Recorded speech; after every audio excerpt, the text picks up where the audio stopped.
Olá, boa tarde, boa noite a todos os nossos amigos, amigas que nos acompanham aqui pela nossa página. Eu hoje estou muito feliz. Sabe que nesses tempos a gente não pode, não tem que ter uma razão muito forte para estar feliz. E eu estou feliz porque nós tivemos chuva. São Pedro mandou chuva para nós. Agora nós estávamos num debate na sessão da Assembleia, sessão virtual, e o deputado Frederico Antunes fez referência ao São Pedro, que tinha sido generoso e que atendeu às preces e mandou chuva para o Rio Grande. E eu disse, pena que o governador não atendeu às preces daqueles que pediam socorro para os agricultores. São Pedro, faça chover para aliviar o nosso sofrimento, para os animais ter água, para começar a recuperar a nossa pastagezinha, para ter alimento. Governador, faça que nem o governador Tarso e outros governadores, nos socorra, nos dê alguma coisa. Nada. E olha que as preces foram feitas. Mas ainda é tempo do governador atender como São Pedro atendeu as preces.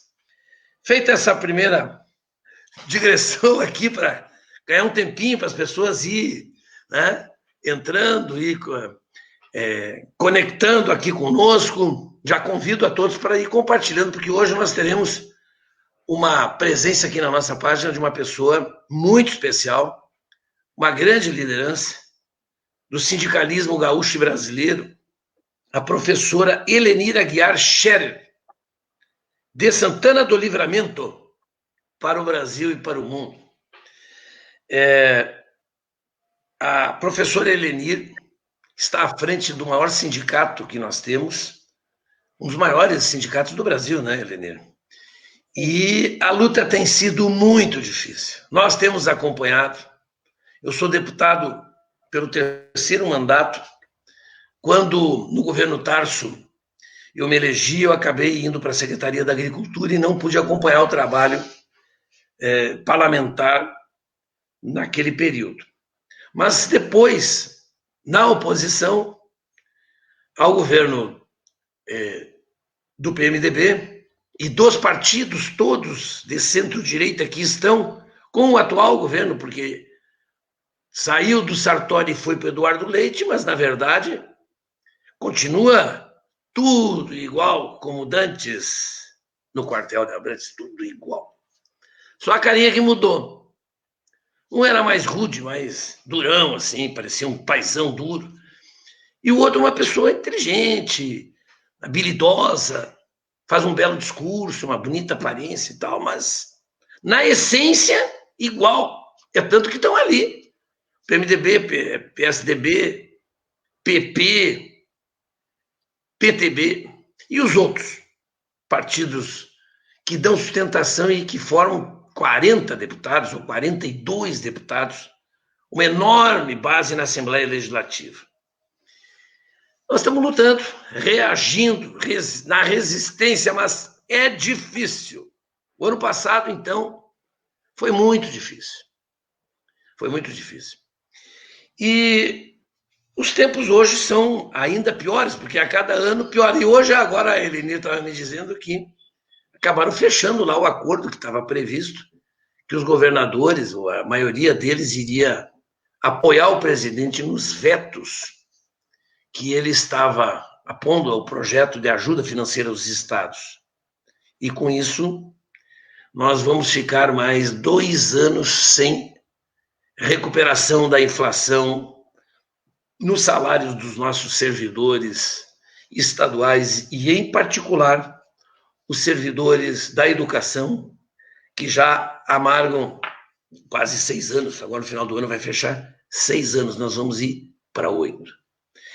Então, feita essa primeira apresentação, quero agradecer muito a Helenir, presidente do CEPERGS, por ter aceito o nosso convite, para que a gente pudesse aqui hoje falar sobre educação, falar sobre o Covid-19, falar sobre o momento político que estamos vivendo no Rio Grande do Sul e no Brasil, para falar sobre o futuro que nos reserva para esta área tão importante, que no discurso todo mundo aplaude, todo mundo é a favor, todo mundo diz que é a prioridade número 1.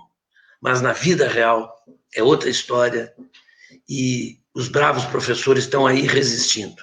Certamente não pelo salário, mas pela devoção, pela causa, por aquilo que amam fazer, que é dar aulas. É isso ou não é, Elenir? Uma boa noite. Mais uma vez, obrigado por estar conosco. Boa noite, então, deputado Mainardi. É um prazer estar participando dessa live para tratarmos de assuntos tão importantes, não somente para a categoria, mas para todo o Estado, com a preocupação que nós estamos agora com essa pandemia. E recordando, quando nós assumimos na primeira gestão, nós assumimos em 2014, naquela época ainda eram os 6 últimos meses do governo Tarso, nós tínhamos uma demanda de mais de 10 anos de colocarmos os funcionários que tinham ficado fora do plano de carreira para dentro do plano de carreira. Imediatamente, quando assumimos, começamos a negociação com o governo e naquele ano, ainda aquele semestre, ainda conseguimos incluir todos os que estavam fora para dentro do plano de carreira. A gente pôde perceber ali o momento, a diferença, né, de um governo quando há diálogo, quando há disposição de dialogar, com governos que não têm como característica o diálogo. Entramos no governo Sartori. No governo Sartori tivemos muitas lutas, muitas tentativas de ataque. Eu estava recordando esses dias, tu deves recordar também, que o governador Sartori tentou mexer no nosso difícil acesso. E naquele momento nós deflagramos uma greve, ocupamos o CAF por uma semana, até que demovemos o governo da ideia de mexer no difícil acesso, porque nós dizíamos, não é possível mexer no difícil acesso se não tivermos salário. E tivemos uma vitória. O que eu digo agora, neste ano, e eu tenho reafirmado isso porque é o que eu penso, o governo agiu de uma forma covarde. Ao mexer no difícil acesso no tempo de pandemia, sabendo que nós estávamos impedidos de fazer qualquer ação, até mesmo para dialogar, para rever essa posição, o governo o faz de maneira assodada. Tanto é, deputado, ele consegue tirar os critérios para alterar o difícil acesso para local de exercício, antes de criar a comissão que tiraria os critérios. Isso nós temos denunciado, já denunciamos na Comissão de Educação. A Assembleia Legislativa tem que apurar isso, porque há uma ilegalidade, não é possível definir os critérios primeiro e depois nomear uma comissão que vai criar os critérios. Isso o governo do Estado fez. É importante também essa notícia de hoje, eu fiquei estarrecida, mas não surpreendida, quando eu vi que o governador Leite acertou com o governo Bolsonaro, ele vetar a possibilidade de dar reajuste para as pessoas da educação, da saúde e da segurança. Eles acertaram isto hoje, né? Então, nossa categoria poderá chegar a 8 anos sem reajuste. E mais, num governo que mente ao dizer que pagou o piso para a categoria. Porque eu posso morrer com 100 anos, deputado Mainardi. Mas as minhas últimas palavras serão: o Leite não pagou o piso para nós. O piso foi pago com o nosso próprio dinheiro, retirado no nosso contra-cheque. Aqui no Rio Grande do Sul, vergonhosamente, os professores é que pagaram o seu piso. Não foi o governo do Estado. Só para as pessoas poderem entender, quem não é professor e quem não acompanhou o debate, né, o novo plano de carreira, ele reestruturou, né, aquilo que nós tínhamos, na verdade rasgou o plano anterior e os valores, os professores que estavam lá em cima passaram a ganhar aqui embaixo.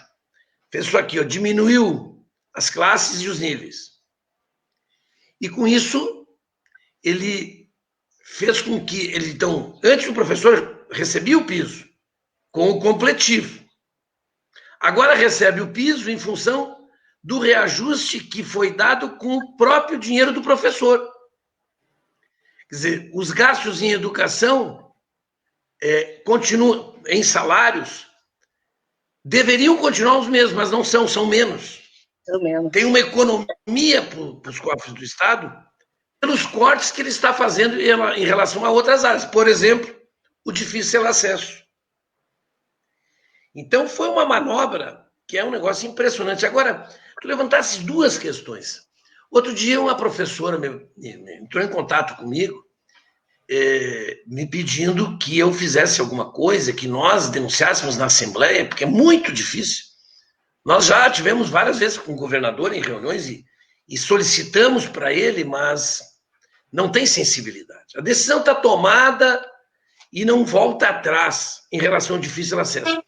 A Ceguá, a escola Barão do Aceguá, tem 20 e poucos professores. 25, 24. Acho que tem um ou dois que moram em Aceguá, um que mora no interior de Aceguá, ali em Colônia Nova, e mais ou menos 21, 22 professores se deslocam de Bagé para Aceguá. Será justo o professor que se desloca daqui para Aceguá não ganhar um difícil acesso? Não ganhar absolutamente nada, tendo que fazer 130 quilômetros com recurso, sabe de quem, Leni? De quem os recursos? Nosso bolso. Do nosso bolso. Do bolso do professor. Não é justo, não é correto, é indigno. Então, fala um pouco para nós sobre essa questão da dificuldade dos professores hoje, com esse salário, né, que aviltado, com 6 anos. E quero que tu comente a segunda questão, que também tu disseste que no governo Tarso foram incluídos funcionários no plano de carreira. E agora, esses funcionários de escola, porque toda vez que os professores recebiam aumento, esses funcionários de escola recebiam também. Vocês tiveram agora 12,8, parece, de aumento, que, na verdade, no salário não teve aumento, no resultado final, porque esse aumento, ele, no básico só, porque ele diminui, né, outras vantagens que o professor tinha que constituir. Então, o salário é o mesmo. Mas, no papel, tiveram esse aumento, que foi o aumento do piso nacional de salários. E os funcionários não tiveram esse aumento. Será que nós vamos ter que buscar judicialmente? O que vocês estão fazendo? Qual é a luta agora? Para garantir que estes homens e mulheres, fundamentais para o funcionamento da escola, possam ter esse reajuste. Como tu colocaste, sempre quando se negocia salário, nós negociamos para toda a categoria, para professores e funcionários. Com essa jogada do governo, ele diz que nos deu 12,84, mas na verdade ele só rearticulou rearranjou o nosso contra-cheque, mas não entrou dinheiro novo no contra-cheque, ele tirou de um lado e botou para outro os 12,84, e os funcionários ficaram de fora. Então, nós, terça-feira da semana passada, tivemos uma reunião com a SEDUC, e quarta-feira, na reunião com a SEDUC, nós colocamos aquilo que conversamos com os deputados, o senhor esteve presente naquela reunião com os deputados, colocamos a necessidade de reajuste dos funcionários em 12,84, e quarta-feira, então, mandamos um ofício oficializando o pedido de 12,84. E estamos neste debate com a Assembleia Legislativa, né, que nós tivemos já uma reunião, logo vamos chamar outra, pedindo o apoio dos partidos na Assembleia, principalmente os partidos de base do governo, né, que intermediem para que os nossos funcionários possam realmente ter o reajuste. Se o governo fechar este acordo, como ele disse que vai fechar, como ele afirmou com o governo Bolsonaro, para que não tenhamos nenhum reajuste, se faz assim urgentemente tomar essa decisão e alcançar para os nossos funcionários também este valor. Agora, o senhor já disse, e eu concordo plenamente, nós vivemos num governo que não tem diálogo, um governo que absolutamente não nos recebe. Nós conversamos com a Secretaria da Educação, mas a gente percebe que a Secretaria da Educação não tem autonomia. Então, o governador, ele coloca todo o poder nas suas mãos. Inclusive, nós tivemos, naquela reunião com os deputados, a fala de um deputado que foi muito clara. Por exemplo, os descontos de greve que nós estamos vivendo não é dentro da base do governo unidade. Agora, um deputado, se o senhor está lembrado, nos disse com todas as palavras, é uma decisão pessoal do governador não pagar esses dias, nos dias de greve que nós já pagamos e já trabalhamos. E isso vai se resolver para nós na justiça. Mas nós temos vivido, né? E é muito ruim para a educação, é muito ruim para o Estado, quando nós temos um governo que não ouve as categorias. Agora, na pandemia mesmo, nós estamos preocupados. Achei assim, dois disparates. Primeiro, nesse local de exercício, quando o governo tira a periculosidade e põe para ganhar algum recurso o número de alunos que recebe Bolsa Família. No momento que eu li isso, fiquei indignada, porque isso é um preconceito muito grande. Olha, tu tira a periculosidade e ele diz, mas nós botamos a Bolsa Família. O que a Bolsa Família tem que ver com periculosidade? A não ser pela visão da grande maioria da direita de achar que pobre tem que ser marginal. Né? Então, aquele que recebe a Bolsa Família substitui a periculosidade. É uma vergonha, nós estamos aí, vamos... Como assim? Hoje as escolas, por exemplo, vou te dar um exemplo. Aqui em Porto Alegre nós temos escolas, e no interior tem diversas, onde o tráfico manda no bairro. Então, se o tráfico manda fechar a escola às 3 horas da tarde, tu tem que fechar, senão eles põem fogo na escola, enfim. Então, para essas pessoas que trabalhavam nessas escolas, tinha um valor tal pela periculosidade existente naquela escola. O governo agora desconsiderou... Professores e funcionários. Sim. Agora ele desconsidera isso. Não interessa onde tu vai, não interessa a periculosidade, e ele substitui a periculosidade pelo número de alunos que recebem Bolsa Família. Veja que escândalo isso. Não é possível. Como assim? Nós conversamos... Bolsa Família? O número tem a ver de uma alunos... coisa com outra? É isso que a gente quer saber. O número de alunos que aquela escola tem que recebe Bolsa Família, então vai ter que dar um percentual a mais por causa disso.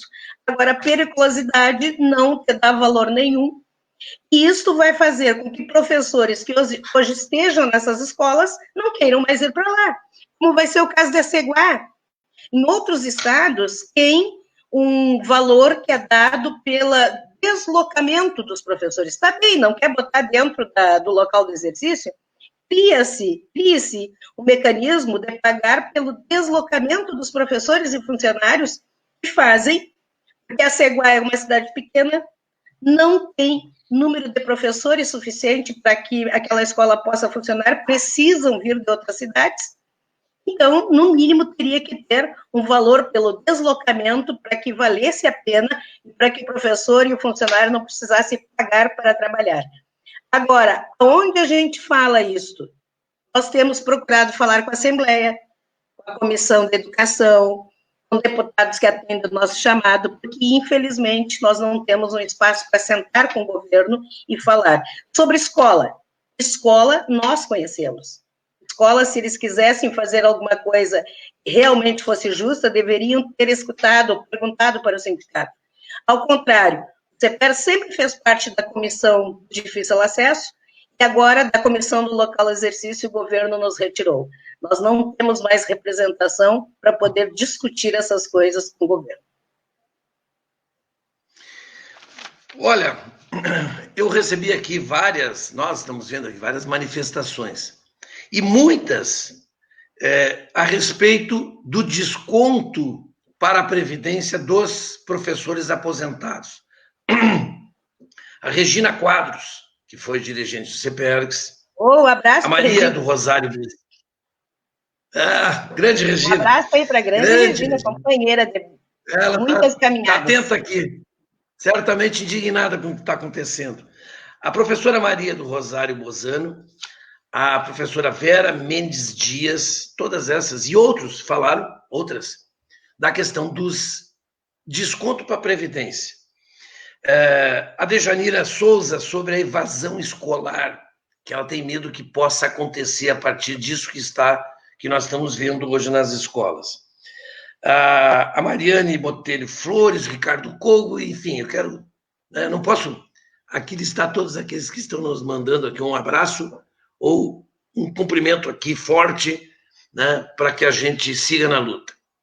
Mas eu quero tratar dessas duas questões que foram colocadas. Uma é sobre o desconto para os professores aposentados. Veja que eles que defendem que não é que defendem o setor privado, a iniciativa privada, isso eu também defendo. Isso a esquerda também defende. Eles são contra o serviço público. Agora estão revisando. Agora com a pandemia, que viram a importância do serviço público na saúde, do SUS, e a importância do Estado, do governo, dos recursos públicos, das estruturas públicas, muitos estão revendo os seus conceitos. Mas eles diziam o seguinte: para o setor público, para o serviço público, para os servidores públicos, tem que se aplicar as regras da iniciativa privada.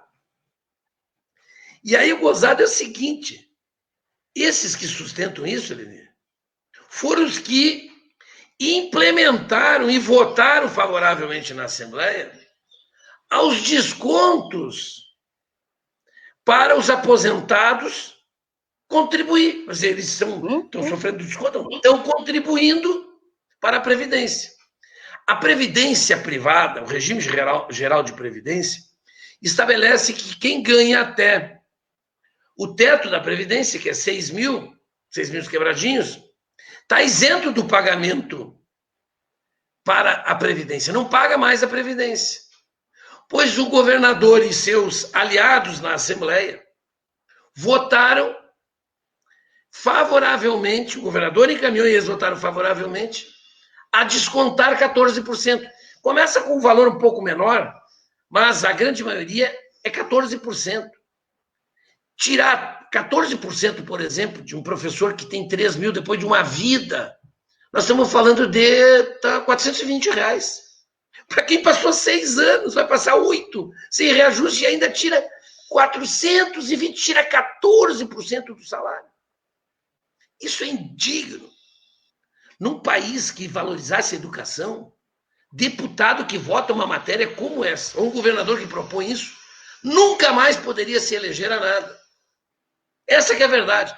Mas vocês do PT falam. Nós falamos o seguinte: quando o Tarso foi o governador, nós concedemos 76% de reajuste para os professores, de uma inflação, num período em que a inflação foi 26%. Os professores tiveram um aumento real de 50%. Então eu posso falar, Elenir, mas vocês não implantaram o piso. É verdade, a defasagem era tão grande que mesmo concedendo 76%, com 50% de aumento real, nós ficamos próximos, acho que faltou 20 e poucos por cento, acho que uns 25%, para chegar até o... E agora estava 102. 34,56. Estava chegando. Agora estava chegando. O leite nos deu golpe e era 102% que já nós estávamos perdendo. E eu posso falar, Elenir, porque eu fui prefeito durante 8 anos.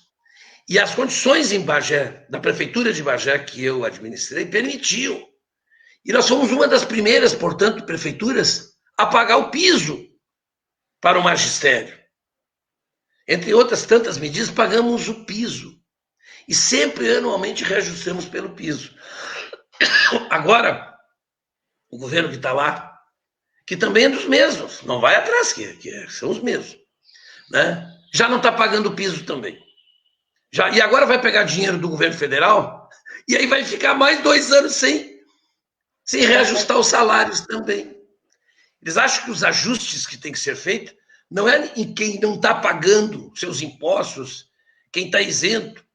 Os ajustes que tem que ser feito, quando tem que ser feito única e exclusivamente no bolso do trabalhador, do funcionário público, do professor e do aposentado, como é este caso. Eu queria, Elenir, que tu contasse para nós assim, alguma experiência de gente que eu sei que te procuraram chorando, o desespero das pessoas em não ter mais o salário necessário para comprar o que for necessário para sobrevivência, remédio, sei lá. Conta um pouco o drama de ser professor, de trabalhar uma vida inteira e hoje não ter um salário para se sustentar dignamente. Essa questão dos aposentados, a gente tem dito, né, não foi somente uma cobrança, na verdade, é um confisco de salário. Para nós é confisco de salário. Mas é bom a gente recordar, que eu sempre digo, o leite não faz as maldades sozinhos.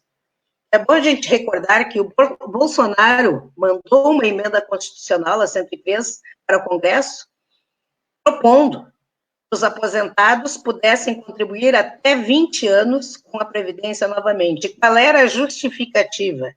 Que o governo tinha que, em 10 anos, poupar R$ 1 trilhão. Só que, há pouco tempo agora atrás, o governo repassou para os bancos, para ajudar os bancos, R$ 1 trilhão e 200 milhões em uma pegada só. As perguntas que a gente faz são essas, é bem como tu disseste. Será que havia necessidade mesmo? Ou é tão fácil botar a mão no bolso do trabalhador para retirar dinheiro, para retirar salário? Temos, assim, histórias, mas eu vou te contar uma história de uma professora aposentada que me ligou antes de começar a contribuir com a Previdência. Ela me liga um dia chorando, ela dizendo, professora, eu quero saber o que eu faço, porque eu estou extremamente endividada, pelos 6 anos sem reajuste. Eu faz uma semana que eu como somente pipoca. E eu não tenho mais condições de comprar meus remédios. Eu pergunto, o que esta professora me diria hoje, quando ela sofreu mais desconto do seu salário para a Previdência? Como ela compra os seus remédios? Como ela sobrevive? Será que ela consegue ainda sobreviver com a pipoca? Então, a situação dos professores e dos funcionários de escola do Estado do Rio Grande do Sul é vergonhosa. Mainardi, eu estou há 33 anos no magistério. Eu sou dos áureos tempos onde a gente sempre dizia o Estado do Rio Grande do Sul era o primeiro, o segundo ou terceiro estado que melhor pagava no Brasil. Hoje nós somos o antepenúltimo. Só tem um estado que paga pior os professores do que o Estado do Rio Grande do Sul. E o Estado do Rio Grande do Sul é a quarta economia do nosso país. Alguma coisa tem que estar errada. Alguma coisa não está certa. Veja bem, eu lembro, no governo Tarso, que nós ganhamos, sim, 50% de aumento real, 76%, e nós vibrávamos, faltava 34,56% para a gente ganhar o piso. Em 4 anos do Sartori, nós nos distanciamos 102% do que nós teríamos para ganhar o piso. Então, foram perdas. E alguém pergunta, alguém me diz, às vezes, a gente discutiu muito com a categoria, nós temos que tirar o Sartori. A gente dizia para a categoria, e é uma questão que nós temos falado muito, de pessoas que não gostam de política, deputado Mainardi. Isso é um grande problema no Estado do Rio Grande do Sul. Porque os que não gostam de política não perceberam aonde estava o PSDB no tempo do governo do Sartori e do MDB. O PSDB estava na base de governo votando tudo com o Sartori. Tiraram o Sartori e botaram o Eduardo Leite. E eu pergunto, aonde está o MDB hoje no governo do PSDB? Exatamente onde o PSDB estava no governo do Sartori, na base de governo, dando sustentação, porque eles têm exatamente o mesmo projeto. A política é a mesma. Então, a direita tem isso, né? Muda o nome, faz de conta que brigou, e as pessoas que não se preocupam e que não gostam de política, que não fiscalizam a política, são facilmente enganadas por belas palavras. Infelizmente, no Estado do Rio Grande do Sul, hoje nós temos um governo que nos diz, esse é pior que o Sartori. Eu não acho que ele seja pior que o Sartori. Só que ele está no 6º ano do mesmo projeto. Sartori construiu 4, e ele já pegou feito, asfaltada, uma estrada para ele continuar. É claro que vai aprofundar cada vez mais. Então, um pouco disso que nós estamos passando tem muito a ver com a nossa capacidade de fiscalizar, de conhecer a política, de nos informarmos para não sermos enganados. Sobre a questão da Previdência, tão logo foi aprovada na Assembleia, aliás, hoje o sindicato já está lançando um cartaz com a carinha de todos os deputados que aprovaram a Previdência e que os nossos aposentados hoje estão pagando, tem que saber quem votou contra eles, né? Então, logo passou na Assembleia, nós entramos com uma ação de inconstitucionalidade, ganhamos uma liminar aqui no TJ, o governo do Estado recorreu no STF com a sua liminar, agora estamos aguardando que o STF julgue, né, no pleno, essa nossa ação. Ainda não estamos derrotados, a gente sabe que é difícil, mas a luta continua e vamos continuar até onde não pudermos mais recorrer. Vamos esperar que o Supremo faça justiça, né, e que retire do contra-cheque dos nossos aposentados essa usurpação do seu salário. O Mainardi teve um probleminha na internet, mas em seguida ele volta, Lenir. Enquanto isso, a gente, aqui nos bastidores, coloca alguns comentários do pessoal que está participando. Ok. Vamos colocar aqui Raul Vilaverde. Eu não consigo esquecer de quem foi contra a reeleição do Tarso. Isso tudo tem as suas consequências. Eu sempre digo, né, o voto nunca é um voto somente. O voto tem as suas consequências, e nós estamos pagando amargamente, né, há 2 gestões agora, as consequências de um voto não esclarecido, ou de um voto como aqueles que pregavam que político é tudo igual. E a gente que acompanha sabe que é diferente, né? Nós temos que nos informarmos para podermos votar melhor, porque tudo que estamos vivendo agora, infelizmente, é consequência do voto. A Paula Boglitz. Elenir, o sindicato tem que fazer também cartazes de quem vota a favor do trabalhador. Temos que valorizar essa gente. É isso, nós temos até conversado sobre isso, mas é que no sindicato a gente tem já uma história de colocar sempre quem vota contra, que nós temos pensado sobre essa possibilidade, mas ao mesmo tempo, se tu põe quem vota a favor de nós, as pessoas confundem. Então, tu tem que criar as condições para fazer isso. Talvez a gente faça no mesmo espaço quem votou contra e quem votou a favor, para ir preparando a categoria também para saber aqueles que votam contra, quem vota a favor, para a gente valorizar, saber quem está do nosso lado. A gente está pensando sobre isso. Janice Colares, o magistério precisa entender que belas palavras e carinha bonita não são garantia de compromisso com a categoria. Exatamente, Janice. Belas palavras, tapinha nas costas, a educação vai ganhar sempre em época de eleição. Mas só na época da eleição, depois de passado, ou tu tem um projeto para valorizar, ou seremos esquecidos, e se não formos atacados, né? Porque ser esquecido até poderia ser melhor do que sofrer os ataques constantes que nós vivemos hoje. Vera Fátima dos Passos Malaguês. Na minha escola eu escuto de colegas, não gosto de política, não me envolvo com política, socorro. Vera, como eu disse, eu acho que esse é um dos grandes problemas, e aonde eu tenho ido, eu tenho provocado os nossos colegas sobre a questão política. Porque as pessoas dizem, eu não gosto de política, mas a gente pergunta, por que nós estamos há 4 anos sem receber nenhum reajuste? Isso é decisão política de partidos políticos que propõem isso e que votam isso.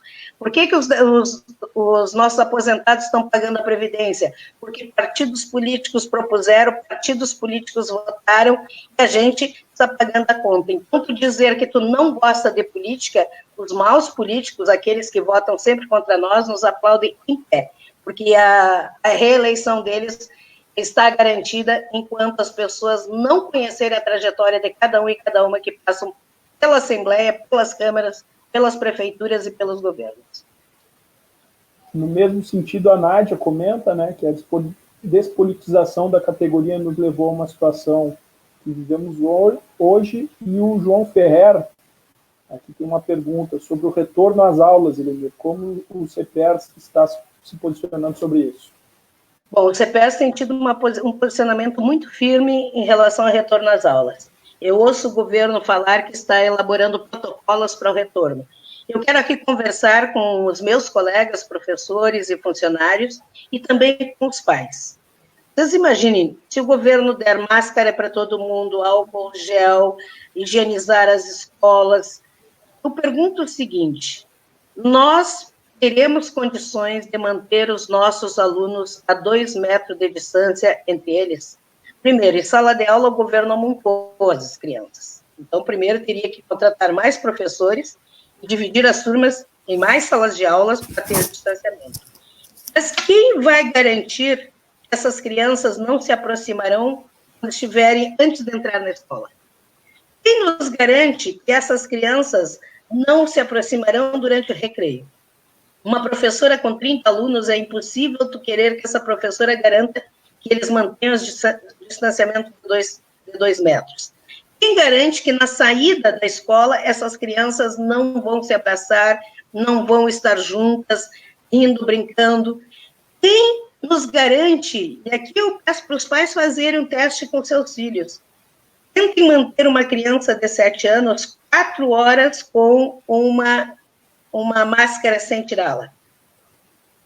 Os alunos, tanto os pequenos quanto os jovens, não é só os pequenos, mas os pequenos estão quase 60 dias sem ver suas coleguinhas. Vocês imaginem ele chegar na escola guardando o distanciamento, ninguém correr se abraçar a professora? Vocês imaginem os jovens se reencontrando, sem estar no seu grupo, sem estar juntos? Isso é humanamente impossível. Então, nós temos uma posição muito, muito firme.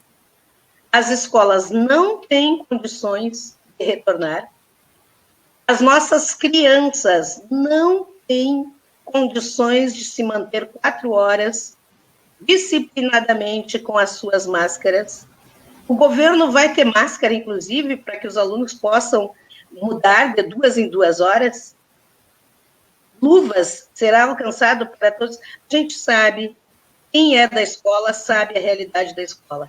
Nós estamos falando de escolas onde o professor tem que comprar a folha de ofício para fazer a prova, quando ele não precisa levar até mesmo papel higiênico para a escola. Então, eu vejo muito distante o momento que nós retornaremos. Eu espero que o governo tire da cabeça aquela bobagem que ele disse esses dias, e os alunos que não têm acesso à internet seriam os primeiros a voltar para a escola. Governador, as nossas crianças, por mais pobres que sejam, elas merecem ter a sua vida respeitada. Trazer essas crianças para fazer o teste dentro da escola é de uma insensibilidade cavalar. Eu nunca tinha visto isso. Nós estaremos com muita tranquilidade, tendo que, inclusive, recorrer à justiça se for necessário. Mas não voltaremos sem ter as plenas condições para que os nossos alunos possam voltar com segurança. E plena condição é o controle do Covid-19. Sem isso, dificilmente voltaremos. O Mainardi está com dificuldade de acesso à internet, mas o pessoal está participando, então a gente segue mais um pouquinho. Tem um assunto importante que eu acho que a gente a gente precisa te ouvir, Helenir, que é o adiamento do Enem. Né? Muitos alunos aí estão com dificuldade em manter em dia seus estudos, e eu acho que essa foi uma medida importante que foi obtida através também de muita mobilização. Né? Exatamente. Inclusive, quero chamar atenção alunos que querem fazer o Enem até amanhã em a inscrição. E já hoje me comentaram que está com dificuldade de entrar acessar a inscrição. Então, por favor, se liguem, né, fiquem atentos para inscreverem-se. E o adiamento, agora nós vamos ter que participar. Atenção, todo mundo que se inscrever para o Enem vai ter que participar. O MEC vai fazer uma consulta para ver se atrasa 30 dias, 60 dias, e nós temos que entrar e nos posicionarmos. Tem que atrasar o máximo possível. Eu não sei se é 30 ou 60 dias. Agora tem que atrasar o tempo necessário para que todos os alunos que estão no 3º ano tenham as mesmas condições. Hoje, quem estuda em escola particular está tendo aula online, tranquilo. Agora, na escola pública, nós temos alguns que têm acesso à internet que estão fazendo. Mas nós temos alunos que não têm acesso à internet.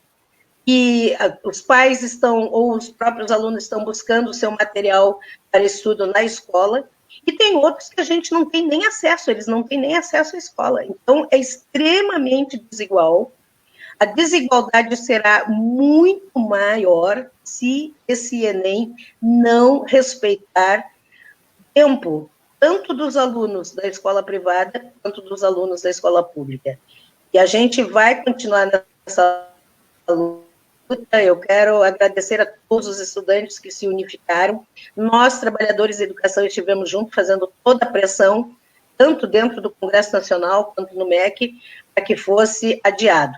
Como o Senado aprovou o adiamento, o MEC, eu acho que viu que ia perder, também resolveu adiar. Agora tem essa consulta que nós temos que estar muito atentos também, porque poderemos sofrer um golpe, né? Então, temos que participar e dizendo que seja só depois, quando tiver concluída as aulas, ou quase concluindo, que sejam aceitos, como daí isso a gente sabe que muitas universidades aceitam, e a gente possa dar para aqueles que passarem no Enem, a gente possa dar um atestado que está cursando para ele poder se matricular, porque os nossos alunos, e na URGS mesmo, é com muita satisfação que eu digo, mais de 50% dos alunos da URGS hoje são da escola pública estadual. Isso nos enche de alegria, a gente quer continuar com esse índice. O Leonel Jacques Gomes, ele aborda um tema aqui que não diz respeito apenas aos professores, né, mas como os servidores públicos em geral. Qual a posição do sindicato a respeito dos consignados no Banrisul? Bom, nós fizemos um pedido direto para o Banrisul para que não cobrasse os consignados nos próximos 3 meses e jogassem essa parcela para o final da dívida. O Banrisul apresentou uma proposta de repactuar, né, as dívidas que está lá, que não contempla o que nós pedimos. Claro, não vão cobrar os próximos meses, pega um empréstimo naquele valor e partilha em 24 vezes no mínimo, enfim, fica uma taxa pequena, mas mesmo assim tu está pagando juro. A gente está pedindo para que jogasse para o final. Não tendo êxito nisso, nós, juntamente com outros sindicatos da Frente dos Sindicatos, estamos junto com o deputado do PT, o Jefferson Fernandes, que mandou um projeto nesse sentido, de não cobrarem agora e jogarem para o final da dívida. Já passou no CCJ, estamos acompanhando, estamos apoiando, fazendo a pressão, e ontem o Sintergs conseguiu também isso na Justiça. Estamos junto com o Sintergs, agora o Banrisul, o próprio Sintergs já disse que o Banrisul já comunicou aos seus advogados que está entrando o recurso para derrubar a liminar, nós estamos acompanhando, se confirmada a liminar, nós estaremos entrando junto também com o Sintergs para podermos jogar essas parcelas para o final. Até porque, Guilherme, nós temos, a nossa categoria está muito endividada. Nós percebemos que tem muita financeira que está endividando, não é tanto o Banrisul. E por isso, então, nós estamos entrando agora também com uma revisional com as financeiras, porque tem juros absurdos. Nós temos algumas financeiras que estão cobrando 700 e pouco % de juro ao ano. Isso não é possível a gente aceitar, portanto, estamos entrando com ações revisionais para essas financeiras. Então, estamos atentos, acompanhando todos os movimentos e ainda queremos ver se aprovamos essa lei da Assembleia Legislativa, porque daí tornaria mais fácil a nossa caminhada. Voltando para o tema da educação, a Eliana Watanabe, ela coloca uma sugestão aqui de ser enviadas matérias impressas para as crianças fazerem em casa. Não deve ser um processo fácil também, né, Helena? Não é, mas está acontecendo. Por quê? Os professores fazem o seu planejamento, aqueles que conseguem mandar por e-mail e mandam, outros que conseguem mandar por WhatsApp ou online mesmo. Mas os professores enviam isso para as escolas. E na escola, aqueles pais que não têm internet, não têm condições, devem ir até a escola, buscar esses conteúdos que já ficam disponíveis nas escolas. Para nós, o importante é que chegue a todos os alunos. Agora, muitas vezes, até a informação é difícil de chegar. tenho recebido de algumas pessoas dizendo, minha filha até agora não recebeu nada, então tem encaminhado, vai até a escola, na escola deve ter o material aguardando, e os alunos deverão fazer esses exercícios em casa, e quando retornarmos, é que eles deverão apresentar para os professores. A apresentação dessas disciplinas, esses conteúdos prontos, é que vai dar a presença, então, dos alunos nesse tempo de pandemia. Eu lembro que logo no começo do isolamento social, algumas escolas elas disponibilizaram o estoque que tinham de merenda escolar para as comunidades carentes da região onde fica a escola, né? Sim. Foi possível atender a demanda e se desfazer desse estoque, e, Eleniro, a gente registrou perdas também, porque eu me lembro que foi uma iniciativa do CEPERS, inclusive, né, de fazer essa distribuição de alimentos. Sim, nós começamos com os professores, mas logo depois as próprias direções começaram a pressionar o governo com a merenda escolar para que fosse distribuído, então, para os alunos mais carentes da escola. Isso tem acontecido, né? Aconteceu primeiro com a merenda escolar, agora nessa última leva o governo tem mandado, utilizando os recursos da merenda escolar, tem mandado já essas sacolas econômicas que as diretoras estão distribuindo para os alunos mais carentes. Os assuntos vêm e vão, né? A Lisiane Vieira deveria fazer isso com relação aos alunos também, assim constataria a desigualdade digital da maioria dos alunos. É um comentário interessante, porque a gente está acompanhando aqui, né? A gente teve um problema com a conexão do Maynard, né? Que é uma pessoa que tem condições, acesso a uma tecnologia razoável, mas mesmo assim teve dificuldade aqui de permanecer na live até o fim. Imagina as pessoas carentes, os alunos de escolas públicas que não têm acesso a essa tecnologia, o tamanho da dificuldade, né? Só para te ter uma ideia da dificuldade que a gente, enquanto professor, nós temos professores que têm uma internet muito barata, que é o que nós podemos pagar, né? Sim. Então, gasta muito rapidamente a internet, outros já cortaram a internet, mas nós, professores, temos que fazer um curso online. Então, nós tivemos casos, assim, a plataforma que o governo usou não suportava atender todos os professores, inclusive no primeiro momento. Nós tivemos professores fazendo curso à meia-noite, outros às 4 da manhã. Então, a internet, tem alguns locais que, mesmo que eu esteja ouvindo aí a ideia de distribuir um chip de internet para todos os alunos, nós temos cidades que não pegam internet. Não é por falta de chip, por falta de telefone, não pega. Então, nós temos realidades diferentes em todo o estado, né? Condições de alunos diferenciadas em todo o estado. Então, é muito disparelho. A escola pública, por ela ser universal, ela abarca todas as pessoas, aquelas que têm boas condições medianas, que não têm condição nenhuma, e as escolas nas cidades ou sua localidade, que às vezes não dá as condições de ter uma internet. Então, não adianta pode ter telefone de ponta, porque a internet não vai funcionar igual, porque não tem sinal. Então, é muito diferente, por isso que a gente tem defendido, tão logo termine a pandemia, nós vamos ter em cada escola, nós vamos ter que chamar pais, alunos e fazer uma grande discussão sobre essa experiência, né, que nós estamos tendo, e pensarmos junto como recuperarmos aqueles que, de alguma forma, foram penalizados por não terem as mesmas condições dos outros para poder acompanhar do que foi passado. Então, a discussão da educação, agora, durante a pandemia, ela está iniciando, porque ela não se encerra com o fim da pandemia. Nós teremos muito que discutir, ainda que pensar e reformularmos muitas coisas em relação à educação. O Mirgon faz um comentário nesse sentido, né? A diferença de infraestrutura. No Rio Grande do Sul temos dificuldade até para um deputado manter conexão. No Uruguai, a Frente Ampla deixou o governo com cada aluno tendo um tablet e ampla cobertura e acesso à internet. Lá em Ribeira tinha uns filmes, né? Porque tinha banda larga na rua. Todo mundo tem acesso. Isso foi a Frente Ampla que fez lá no Uruguai. Maravilhosa. Bom, estamos chegando aqui a 50 minutos já de live, Lenir. A gente não pode também deixar de tratar de um assunto importante que aconteceu hoje, que foi um movimento coletivo, né, de várias entidades e também um movimento que envolveu partidos políticos de uma forma mais ampla, que foi o protocolo, né, de um novo pedido de impeachment, reunindo pela primeira vez várias entidades, né.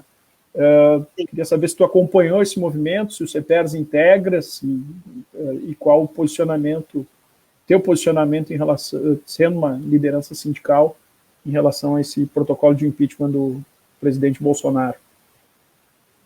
Olha, nós temos uma decisão da nossa confederação, da qual nós fazemos parte da CNTE, né, de tirar a questão do fora Bolsonaro, primeiro, pelos ataques à educação. O que se atacou às universidades públicas e à educação neste governo não se via há muito tempo. A segunda é, principalmente, não pelos desmandos, não, porque o Bolsonaro não enganou ninguém, né? O Bolsonaro ele demonstrou ser sempre. Quando ele fala quando ele falava sobre a tortura, quando ele falava da ditadura, quando ele falava das mulheres, dos negros, dos índios, então ele nunca escondeu quem ele era.